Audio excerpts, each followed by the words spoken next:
کہ جب تمہیں علم ہی نہیں ہے تو پھر تم کیسے فروخت کرتے ہو مال کو. اس لیے سب سے پہلے ضروری ہے کہ علم کا ہونا ضروری ہے.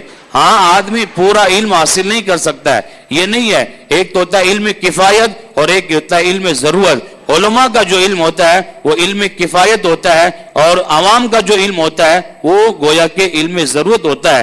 آدمی اگر کسان ہے تو کسان کے جملہ مسائل کو پہلے سمجھے, اور اس کے بعد میں وہ کسان کی جو کھیتی وغیرہ یا جو کمائی کرتا ہے اس کے بعد میں کرے. جو اگر مزدور ہے, نوکر پیشہ آدمی ہے, وہ نوکر پیشے کے تعلق سے جو مسائل ہیں ان کو اچھی طریقے سے ذہن نشی کر لے کہ اس کے اندر کیا چیزیں حرام ہیں اور اس کے اندر کیا چیزیں حرام ہیں, یہ اس کے لیے ضروری ہے. اور جو گویا کہ تاجر ہے اس کو اپنی تجارت کے اعتبار سے مسائل کا سیکھنا یہ اس کے لیے لازم ہے, ضروری ہے. پہلا علم ہونا ضروری ہے, اور دوسرا فرمایا گیا عمل ہونا بہت ضروری ہے.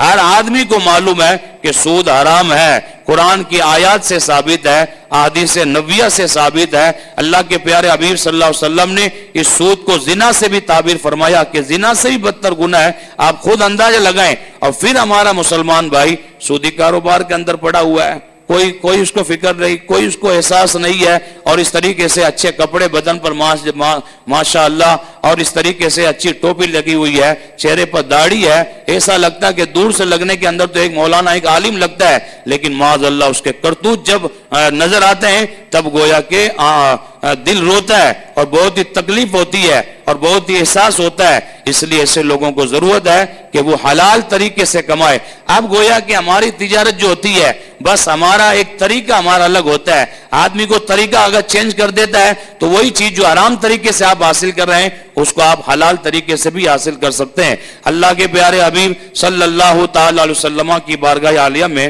ایک بار حضرت بلال حبشی رضی اللہ تعالیٰ عنہ جو مؤذن رسول صلی اللہ علیہ وسلم تھے, وہ آ گئے حضور کی بارگاہ میں چند کھجوریں لے کر. تو حضور نے فرمایا کیا یہ؟ تو فرماتے ہیں, عرض کرتے ہیں یا رسول اللہ کھجور ہیں. تو کہاں سے لے کر آئے؟ تو کہا ہم نے فلاں آدمی کو ہم نے 2 سا کھجوریں دی اور اس سے ہم نے 1 سا کھجوریں واپس لے لی. کیا مطلب؟ گویا کہ حضرت بلال فرماتے ہیں میرے پاس میں یا رسول اللہ جو کھجوریں تھی وہ بالکل ہلکی والی کھجوریں تھی, کم کوالٹی کی کھجوریں تھی, اس کی کوئی زیادہ قدر و قیمت نہیں تھی. تو ہلکی والی کھجور میرے پاس میں تھی, سامنے والے کے پاس میں اچھی کوالٹی کی کھجور تھی, بھاری کھجور تھی, اس لیے میں نے اس 2 سا کھجوریں یعنی 2 کلو کھجوروں کو دے کر 1 کلو کھجور اس سے واپس لے لی. تو سرکار نے فرمایا یہ تو کھلا ہوا سود ہے, یہ تو کھلا ہوا سود ہے, یہ تو حرام ہے, ناجائز ہے, یہ کیسے آپ نے کام کر لیا؟ اس لیے سودی کاروبار ہے یہ کہ جنس کو جنس کے بدلے کے اندر تبادلہ کرنا, اور یہ تو صاف ظاہر ہے یہ تو سود ہے. تو حضرت بلال حبشی رضی اللہ تعالیٰ عنہ کو رسول اللہ نے نصیحت فرمائی کہ اس طریقے سے کبھی بھی مال کو حاصل نہ کیا جائے.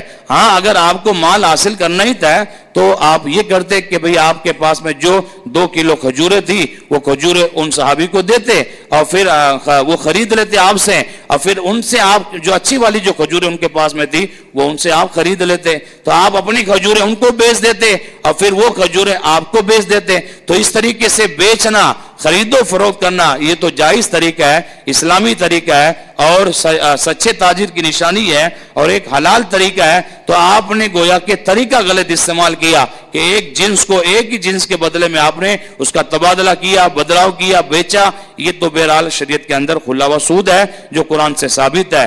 ہاں اگر آپ کو لینا ہی تھا تو دونوں سے مال حاصل ہوتا ہے. جہاں آپ نے 2 کلو کھجوریں ان کو دی, آپ نے 1 سا کھجوریں واپس لے لی, تو آپ کے پاس میں ان کی کھجوریں آپ کے پاس میں آ گئی اور آپ کی جو کھجوریں تھے ان کے پاس میں چلی گئی. اگر آپ خرید و فروخت کرتے تب بھی یہی ہوتا کہ آپ ان سے خرید لیتے اور وہ آپ سے خرید لیتے, تب بھی یہی تو حاصل تو ایک ہی ہے. اس لیے آپ کا طریقہ غلط تھا. تو کہنے کا مطلب یہ ہے کہ ہم تجارت کے معاملے کے اندر اپنے طریقہ کار کو صحیح کرنے کی کوشش کریں. جو صحیح معنوں کے اندر حلال طریقے ہیں انہی حلال طریقے سے مال کو کمائیں, مال کو حاصل کریں, اور جو حرام طریقے سے مال لیا جاتا ہے اس مال سے ہمیشہ کے لیے بچنے کی کوشش کریں. بہرحال تجارت کے معاملے کے اندر بے شمار اس کے اندر مسائل ہمارے فقہاء اسلام نے لکھے ہیں. بہرحال آپ کو کیا بتایا جائے, انشاءاللہ آپ سنیں گے تھوڑا تھوڑا کر کے مسائل کو, تب آپ کو خود کو احساس ہوگا کہ تجارت کون سی صحیح ہے اور کون سی تجارت غلط ہے. اور مجھے امید ہے کہ ہمارے بزرگ, ہمارے احباب, ہمارے